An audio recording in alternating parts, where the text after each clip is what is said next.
Students, welcome to all of you. आज के इस लेक्चर में हम बात करेंगे जो नेक्स्ट पिछले लेक्चर में हमने जहां पे छोड़ा था उसके जस्ट आगे से बात करेंगे। हम बात कर रहे थे प्रिज्म की। तो प्रिज्म से अपवर्तन और प्रिज्म से अपवर्तनांक, जिस पदार्थ का प्रिज्म बना होता है उसका अपवर्तनांक निकालने का फॉर्मूला हम डिराइव कर चुके हैं। तो वो तो प्रिज्म से अपवर्तन की घटना हुई थी। अब हम पढ़ेंगे प्रिज्म से श्वेत प्रकाश का परिक्षेपण या विक्षेपण। इंग्लिश में बोलते हैं dispersion of white light in A prism. तो प्रिज्म से श्वेत प्रकाश का विक्षेपण देखते हैं किस तरह से होगा। तो सबसे पहली बात तो क्वेश्चन यही आता है कि श्वेत प्रकाश होता है, श्वेत प्रकाश व्हाइट लाइट ये क्या होती है। तो श्वेत प्रकाश देखना, श्वेत प्रकाश वह प्रकाश होता है जो अलग अलग रंगों से मिलकर बना होता है। इसमें संघटक वर्णों के प्रकाश उपस्थित होते हैं।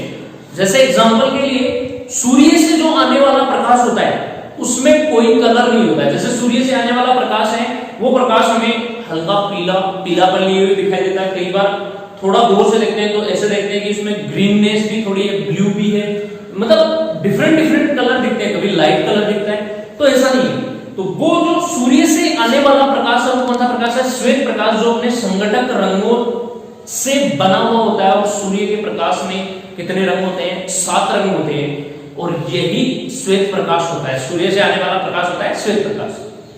जब श्वेत प्रकाश को किसी पारदर्शी प्रिज्म पर आपतित किया जाता है, जैसे ये प्रिज्म है, एक प्रिज्म बना लेते हैं। इस प्रिज्म पर यदि श्वेत प्रकाश को आपतित किया जाए, जैसे ये प्रिज्म है ए, बी और सी। इस प्रिज्म पर अगर हम श्वेत प्रकाश को आपतित करेंगे तो वह श्वेत प्रकाश अपने अपवर्तन के पश्चात संघटक रंगों या वर्णों में विभाजित हो जाता है। शुद्ध हिंदी की बात करूं मैं तो रंग का पर्यायवाची शब्द ही होता है वर्ण, ठीक है। तो वो अपने संघटक रंगों में विभाजित हो जाता है। और कितने रंगों में विभाजित होता है? 7 रंगों में विभाजित होता है। वो 7 रंग कौन कौन से? विब्ग्यो होते हैं वो 7 रंग, BIBZYOR। इंग्लिश वर्डिंग में इसको विब्ग्यो बोलते हैं। और हिंदी में बात करें तो हिंदी में इसको बोलते हैं बेंजा नी है पिनाला। हिंदी में बोलते हैं बेंजा नी है पिनाला। अब देखो ये किस तरह से 7 रंगों में जाएगा। तो यहां से मान लो सूर्य से आने वाला श्वेत प्रकाश है, इस तरीके से ये इस पर आपतित हो रहा है इस प्रिज्म पर। जैसे इस प्रिज्म पर सूर्य से आने वाला श्वेत प्रकाश आपतित होगा, यहां से क्या है श्वेत प्रकाश का किरण पुंज मान लेते हैं। श्वेत प्रकाश इस पर आपतित होगा। आपतित होने से यहां पर अभिलंब की स्थिति होगी और अभिलंब की स्थिति से प्रकाश का क्या होगा? अपवर्तन, क्योंकि प्रिज्म से अपवर्तन की घटना होगी। अपवर्तन के सिद्धांत पर आधारित होता है। अपवर्तन के पश्चात पहले स्पृश्य होगा, बाद में स्पृश्य होगा। तो इस तरीके से ये श्वेत प्रकाश ऐसे जाएगा और ये इस तरीके से विचलित हो जाएगा। फिर यहां से इस तरीके से जाएगा, ऐसे विचलित हो जाएगा। और इस तरीके से जाते हुए ये कितने रंगों में विचलित हो जाएगा? 7 रंगों में विभक्त हो जाएगा इस तरीके से।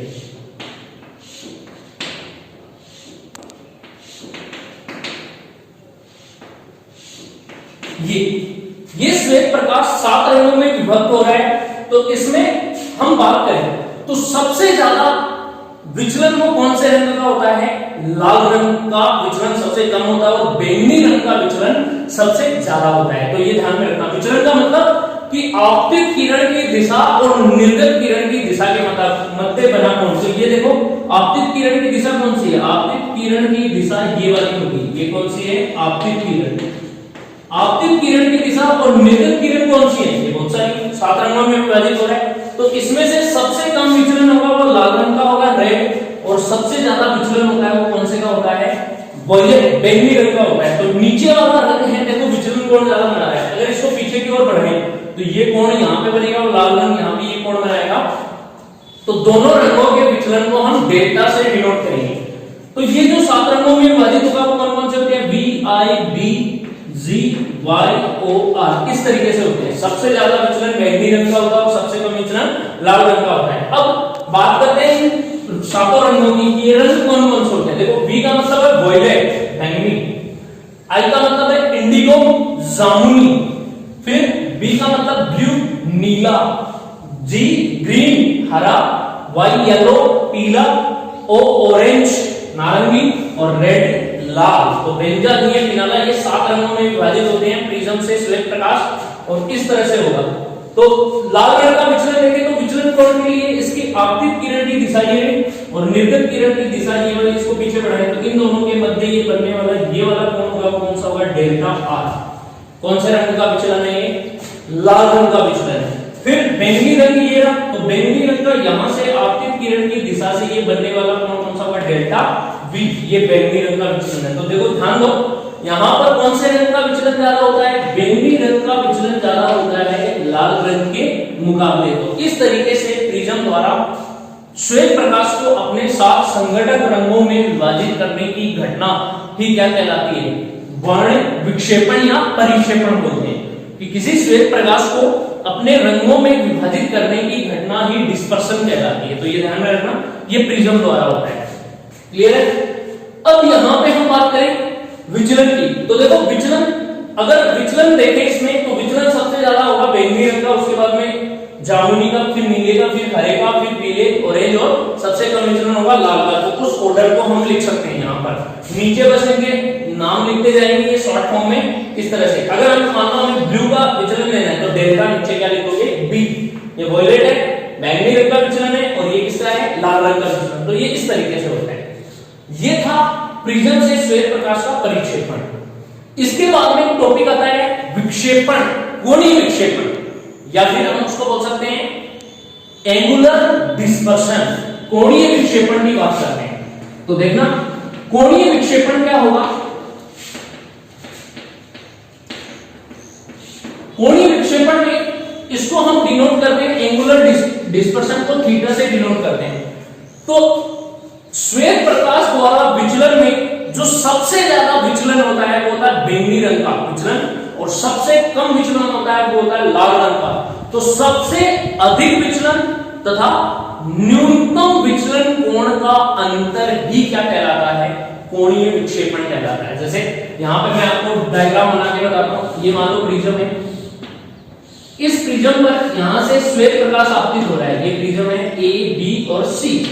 श्वेत प्रकाश आपतित होगा तो यहां पर आपतित किरण की दिशा कौन सी बनेगी, ये वाली, क्योंकि आपतित किरण की दिशा को अगर हम आगे बढ़ाएंगे तो ऐसे जाएगी। लेकिन यहां पर अपवर्तन की घटना के पश्चात में दो ही विचलन शो कर रहा हूं यहां पर, एक अधिकतम विचलन और एक न्यूनतम विचलन। तो न्यूनतम विचलन जो लाल रंग होता है, लाल रंग का ये यहां से चला जाएगा, ये रेड कलर है, और रेड कलर का विचलन कोण कितना होता है, डेल्टा आर। फिर सबसे अधिकतम विचलन होता है वो होता है बैंगनी रंग का, वो बैंगनी रंग का विचलन है ये इस तरीके से वॉयलेट कलर। तो ये मान लेते हैं वॉयलेट है बैंगनी रंग, और इसका जो विचलन कोण होगा यहां से ये वाला कोण कौन सा होगा, डेल्टा वी। तो कोणीय विक्षेपण फाइंड आउट करने के लिए अधिकतम विचलन और न्यूनतम विचलन कोण का अंतर, वही क्या कहलाता है, कोणीय विक्षेपण। तो थीटा की वैल्यू होती है थीटा इज इक्वल्स टू अधिकतम विचलन कौन सा है, डेल्टा वी माइनस न्यूनतम विचलन कौन सा है, डेल्टा आर। इन दोनों का अंतर ही क्या कहलाता है, कोणीय विक्षेपण या कोणीय परिक्षेपण भी बोल सकते हैं उसको, एंगुलर डिस्पर्शन। ये थीटा होता है। यहां पर देखें तो कैसे फाइंड आउट करेंगे, तो यहां पर देखो अब इन दोनों का अंतर यहां पे देख रहे हैं तो क्या करेंगे, ये दोनों रेखाएं हैं अपवर्तित या निर्गत किरण, इनको पीछे बढ़ाओ, इनको पीछे बढ़ाएंगे तो ये वाली अपवर्तित किरण ऐसे जाएगी, इसको बढ़ाएंगे तो ये वाली इस तरीके से जाएगी। जहां पर दोनों मिल रही है इन दोनों के बीच में ये कोण बन रहा है, ये वाला कोण कितना होगा, थीटा। और यही क्या कहलाता है, एंगुलर डिस्पर्शन कहलाता है। तो इसकी डेफिनेशन ऐसे बना सकते हैं कि बैंगनी रंग के विचलन कोण तथा लाल रंग के विचलन कोण का अंतर ही क्या कहलाता है, कोणीय विक्षेपण, या फिर अधिकतम और न्यूनतम विचलन कोणों का अंतर ही कहलाता है कोणीय विक्षेपण, एंगुलर डिस्पर्शन। इसकी बात हो गई। अब इसके बाद में एक क्वेश्चन आता है माध्य रंग का विचलन क्या होता है। तो विचलन से पहले मैं आपको एक बात बताता हूं कि जो ये श्वेत प्रकाश है प्रिज्म द्वारा अपने 7 संघटक रंगों में विभाजित होता है। तो इन 7 रंगों की एक तरंगदैर्घ्य होती है और ये हमारी आंखों के द्वारा देखे जा सकते हैं। तो आंखों के द्वारा देखे जा सकते हैं तो ये सातों के सातों कलर कौन से स्पेक्ट्रम में आते हैं, ये आते हैं दृश्य स्पेक्ट्रम में। याद करो मैंने आपको जब रे ऑप्टिक्स पढ़ाया था तो वहां पे मैंने आपको मैक्सवेल का विद्युत चुंबकीय तरंग सिद्धांत बताया था प्रकाश की प्रकृति को समझने के लिए। तो वहां पर मैंने इस स्पेक्ट्रम की बात करी थी, विद्युत चुंबकीय स्पेक्ट्रम। और विद्युत चुंबकीय स्पेक्ट्रम में ही एक दृश्य स्पेक्ट्रम आता है जिसको दृश्य प्रकाश भी बोला जाता है। दृश्य प्रकाश ये आता है EM वेव स्पेक्ट्रम में, विद्युत चुंबकीय तरंग स्पेक्ट्रम जब इसकी बात होती है तो वहां पर दृश्य प्रकाश होता है, और दृश्य प्रकाश हमारी आंखों के द्वारा देखा जाता है। तो इसकी जो तरंग दैर्घ्य की रेंज होती है वो होती है 400 नैनोमीटर से लेकर 750 नैनोमीटर के बीच में होती है ऑलमोस्ट। और वहां पे शायद एग्जैक्ट कई बुक में ये इस तरीके से भी मिलती है 380 नैनोमीटर से लेके 790 नैनोमीटर। इसका मतलब अगर एंगस्ट्रॉम में चेंज करोगे तो एक जीरो लगा दो और एंगस्ट्रॉम बना दो, तो ये तो हो जाएगी 4000 एंगस्ट्रॉम से 7500 एंगस्ट्रॉम, और ये हो जाएगी ऑलमोस्ट 3800 350 एंगस्ट्रॉम से लेके 7900 एंगस्ट्रॉम या 7800 एंगस्ट्रॉम के बीच में ये रेंज होती है ऑलमोस्ट। कई बुक में नीचे वाली मिलती है, कई में ऊपर वाली मिलती है। तो इस रेंज में ये दृश्य प्रकाश हमें दिखाई देता है। तो यहां पर हम बात करें तो अधिक तरंग दैर्घ्य कौन सी है? नैनोमीटर में अगर बात करें तो अधिक तरंग दैर्घ्य 400 नैनोमीटर, और न्यूनतम तरंग दैर्घ्य होती है वो 750 नैनोमीटर। तो इस तरीके से अब देखना ध्यान से, जिस रंग का विचलन सबसे कम होता है उस रंग की तरंग दैर्घ्य ज्यादा होती है। तो सबसे कम विचलन कौन से रंग का है? लाल रंग का। तो लाल रंग का विचलन कम होने पर लाल रंग की तरंग दैर्घ्य क्या होगी? सबसे ज्यादा होगी, क्योंकि ये विचलित नहीं होगा। श्वेत प्रकाश जब सूर्य से आने वाला प्रकाश है तो हमारे वायुमंडल में पहुंचते पहुंचते इसका विचलन अधिक नहीं होगा, इसकी तरंग दैर्घ्य ज्यादा, और तरंग दैर्घ्य ज्यादा होने पर ये अधिक चाल से गमन करता है निर्वात में। अब अधिक चाल से गमन क्यों करेगा? तो सबसे कम तरंग दैर्घ्य किसकी होती है? वॉयलेट कलर की होती है। लैम्डा से डिनोट करते हैं तरंग दैर्घ्य को। अधिक चाल से क्यों गमन करता है? याद करो, तरंग वाले चैप्टर में 11th क्लास में आपने ये बात पढ़ी होगी, v बराबर n लैम्डा फॉर्मूला वेग का। v बराबर n लैम्डा, n वहां पे आवर्ती थी और लैम्डा तरंग दैर्घ्य थी, वो भी याद नहीं है तो मैं यहां पे आपको सिंपल भाषा में बताता हूं। वेग बराबर क्या होता है? दूरी बटे समय। ये तो आपने पढ़ाई है, चाल बोलो या वेग बोलो एक ही बात है। चाल बराबर दूरी बटा समय, 6वीं 7वीं क्लास में ये फॉर्मूला चलता है टाइम, डिस्टेंस और स्पीड वाले चैप्टर में। तो हमें चाल फाइंड आउट करनी है, वो क्या है? c से डिनोट करो या v से डिनोट करो, एक ही बात है। लो v से डिनोट कर दिया, दूरी होती है वो लैम्डा, तरंग की तरंग है।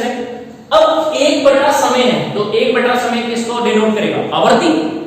समय का व्युत्क्रमी क्या कहलाता है? आवर्ती। तो 1 अपॉन टाइम, आवर्ती को किससे लिखते हैं? n से। v बराबर n लैम्डा। अब देखो, आवर्ती को अगर कांस्टेंट मान ले तो तरंग दैर्घ्य किसके समानुपाती है? वेग के समानुपाती। इसका मतलब जिस रंग की तरंग दैर्घ्य ज्यादा होगी उसका वेग भी क्या होगा? Velocity of red colour is greater than equals to velocity of violet. तो लाल रंग का वेग किसी भी माध्यम में बैंगनी रंग की तुलना में ज्यादा होता है, ये हमेशा ध्यान में रखना। तो ये बात मैंने बता दी यहां से, ठीक है।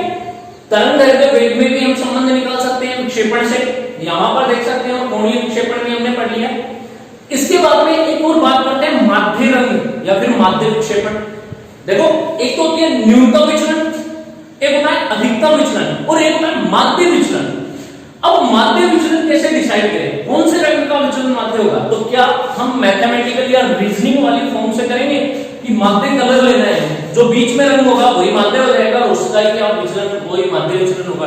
नहीं, गलत, ऐसा नहीं किया जाता। जैसे अगर हम रीजनिंग की तरफ बात करें तो V I B Z Y O R, इनमें न्यूनतम विचलन होता है वॉयलेट का, अधिकतम विचलन होता है रेड कलर का। तो इधर से एक काट दो, एक इधर से, एक इधर से, एक इधर से, एक इधर से, एक इधर से, बीच में कौन सा आ गया?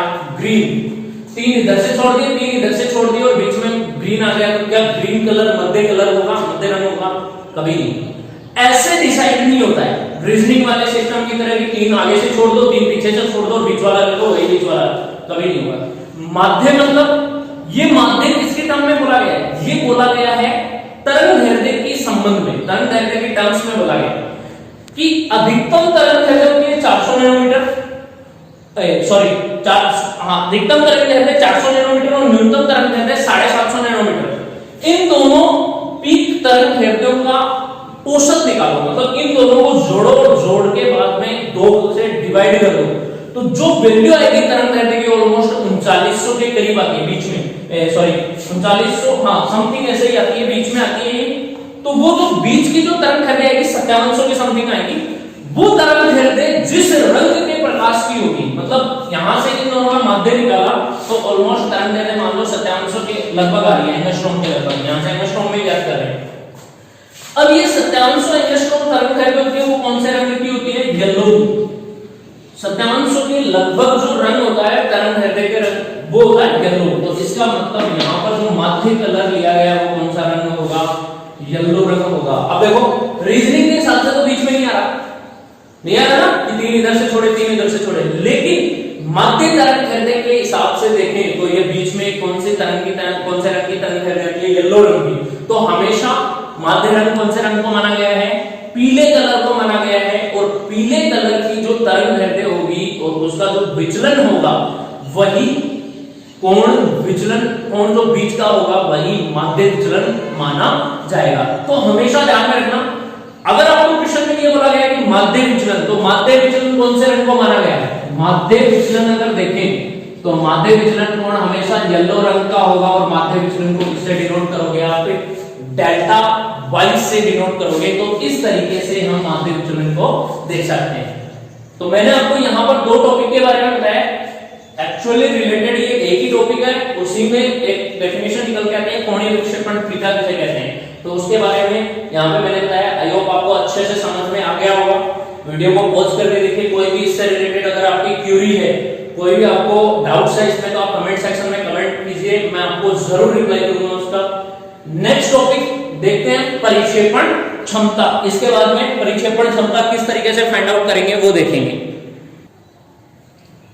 स्टूडेंट्स देखना, इसके बाद में कोणीय विक्षेपण के बाद में हमारा नेक्स्ट टॉपिक है परिक्षेपण क्षमता। तो इसके बारे में देखते हैं क्या होता है। हमने परिक्षेपण क्षमता फाइंड आउट करिए, थीटा की वैल्यू थीटा हो गया। और माध्य विचलन मैंने आपको बताया था वो कौन सा रंग होता है? Delta Y. जो येलो रंग का विचलन है वो तरंगदैर्घ्य के आधार पर डिसाइड करते हैं, उसको बोलते हैं माध्य रंग का विचलन। तो यहां पर परिक्षेपण क्षमता या डिस्पर्सिव पावर को लिखते हैं ओमेगा से। किससे डिनोट किया जाता है? ओमेगा। ये ओमेगा का साइन होता है, ठीक है।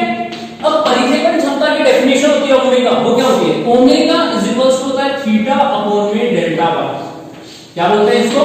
कि कोणीय विक्षेपण तथा माध्य विचलन का अनुपात ही क्या कहलाता है? वर्ण विक्षेपण क्षमता या परिक्षेपण क्षमता कहलाती है। इसको बोलते हैं कोणीय विचलन या कोणीय विक्षेपण और माध्य विचलन, इन दोनों का अनुपात ये कहलाता है माध्य विचलन, डिस्पर्सिव पावर।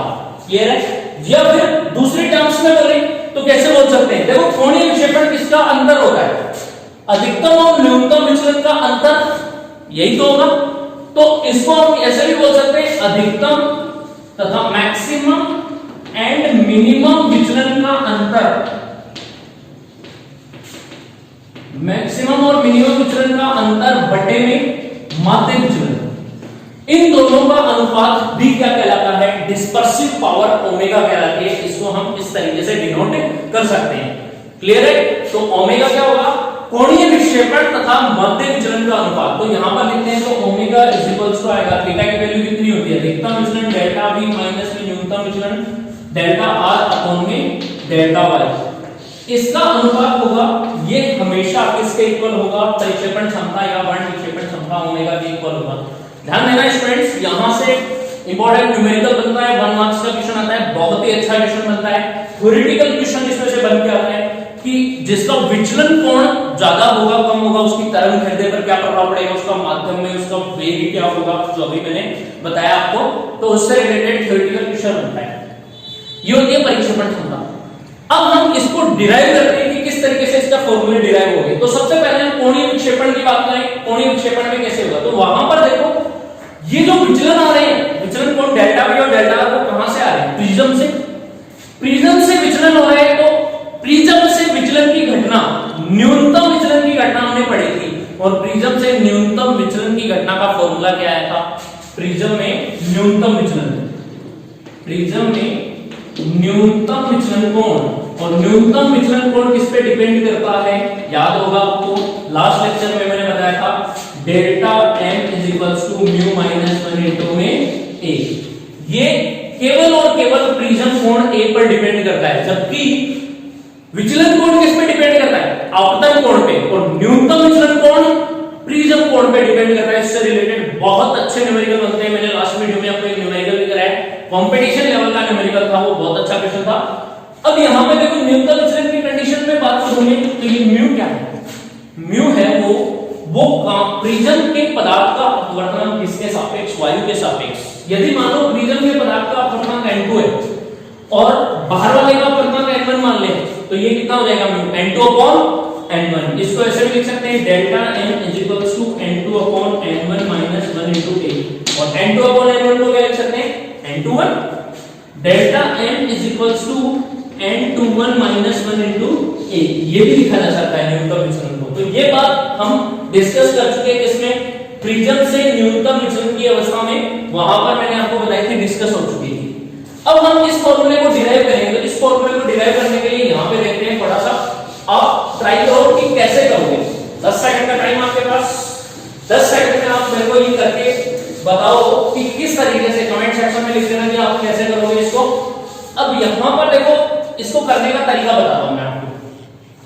सबसे पहले हमें क्या क्या चाहिए? हमें अगर विक्षेपण क्षमता फाइंड आउट करनी है तो हमें 3 रंग का विचलन चाहिए, बैंगनी का, लाल का और येलो, तीनों रंग के विचलन चाहिए। तो सबसे पहले हम बात करेंगे लाल रंग के विचलन की। लाल रंग के लिए, लाल रंग की बात करें तो लाल रंग के लिए कितना हो जाएगा? डेल्टा R इक्वल्स टू अपवर्तनांक कौन सा लोगे? जब यहां पे अगर हमने लाल रंग लिया है तो पदार्थ का अपवर्तनांक भी कौन से रंग के लिए लोगे?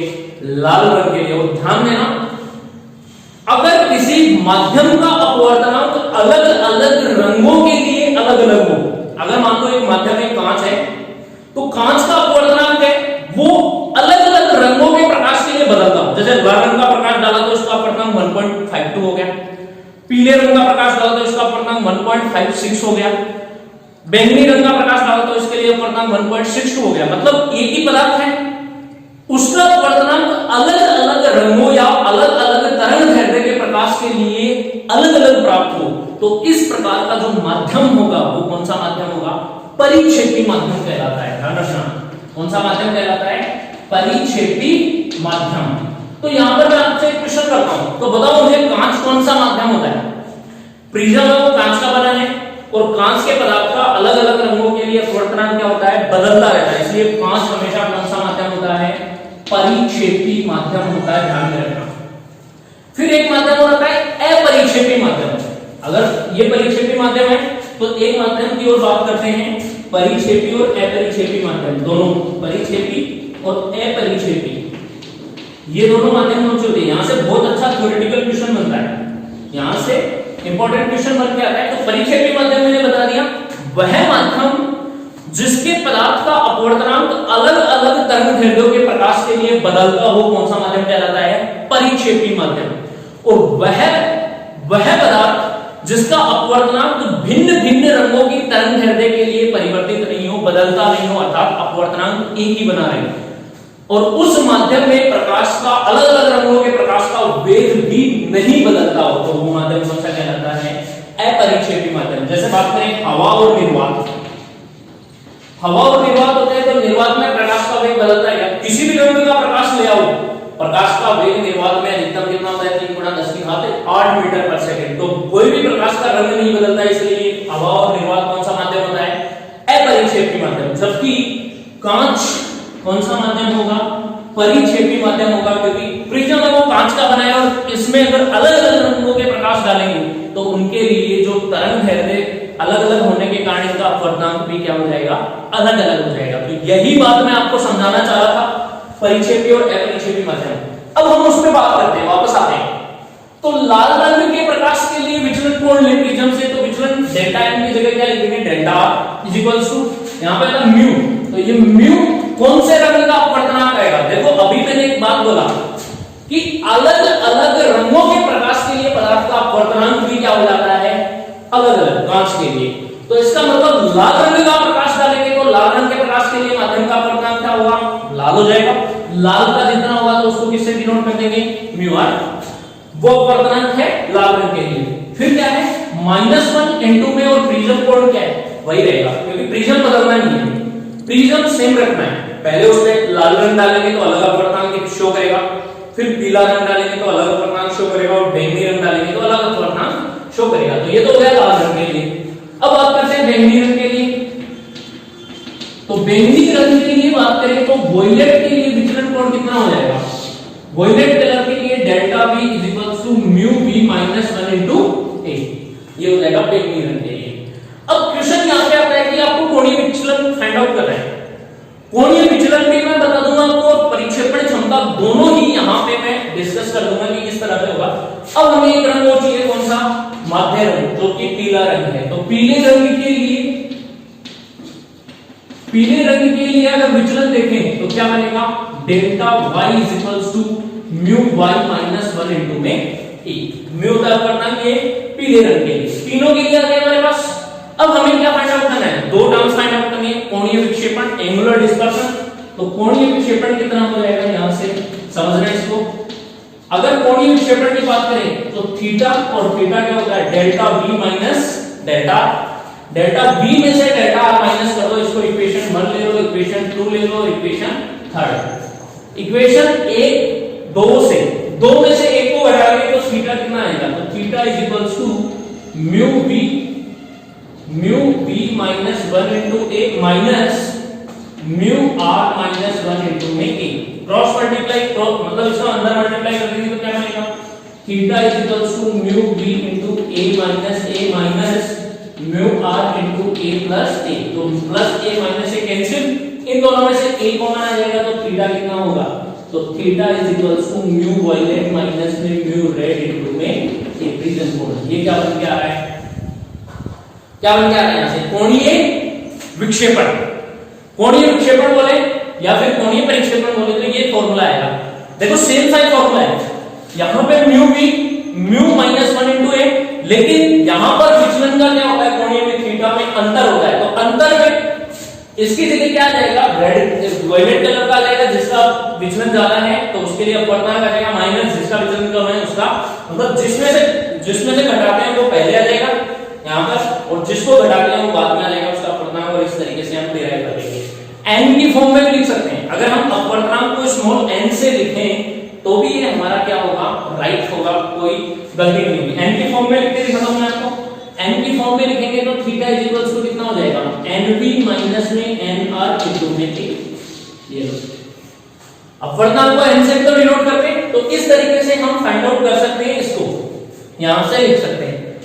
ठीक है, ये था कोणीय विक्षेपण। अब हम बात करते हैं परिक्षेपण क्षमता। परिक्षेपण क्षमता हमारी क्या थी? ओमेगा। तो ओमेगा का फॉर्मूला फाइंड आउट करने के लिए देखो इसी के नीचे मैं आपको बताता हूं डिस्कस करके कि किस तरह से होगा। तो वैल्यूज पुट करो यहां पर, क्योंकि थीटा की वैल्यू हम फाइंड आउट कर चुके हैं, यहां से ये रही, और y की वैल्यू भी हमारे पास ये रही, इक्वेशन नंबर 3। तो यहां से ओमेगा कितना हो जाएगा? कोणीय विक्षेपण परिक्षेपण क्षमता या विक्षेपण क्षमता बोले ओमेगा, इसकी वैल्यू होगी म्यू v माइनस में म्यू r इनटू में a अपॉन में डेल्टा y की वैल्यू कितनी होगी? म्यू y माइनस 1 इनटू में a से a कैंसिल, तो ओमेगा कितना हो जाएगा? Omega is equals to mu v minus में म्यू r अपॉन में म्यू y माइनस 1। ये फॉर्मूला आ जाएगा किसके लिए? परिक्षेपण क्षमता ओमेगा के लिए। या फिर n की टर्म्स में लिखोगे तो n की टर्म्स में omega is equals to nv minus nr upon में ny माइनस में 1, ऐसे भी लिख सकते हैं। तो इस तरीके से आज के लेक्चर में हमने प्रिज्म से संबंधित कुछ घटनाएं, जैसे प्रिज्म द्वारा वर्ण का विक्षेपण, प्रिज्म से कोणीय विक्षेपण कैसे निकालते हैं, और अपने संघटक रंगों कौन कौन से में विभाजित करता है प्रिज्म श्वेत प्रकाश को, और उसके साथ साथ हमने टॉपिक देखा है परिक्षेपण क्षमता या वर्ण विक्षेपण क्षमता। तो इन टॉपिक की बात हुई, यहां से इनसे रिलेटेड न्यूमेरिकल्स भी हम करेंगे। तब तक के लिए आप देखते रहिए, हमसे जुड़े रहिए, और इस वीडियो को लाइक कर दीजिए, अपने दोस्तों के साथ में शेयर कर दीजिए। कोई भी स्टूडेंट है तो हमसे बेनिफिट लेना चाहता है वो ले सकता है।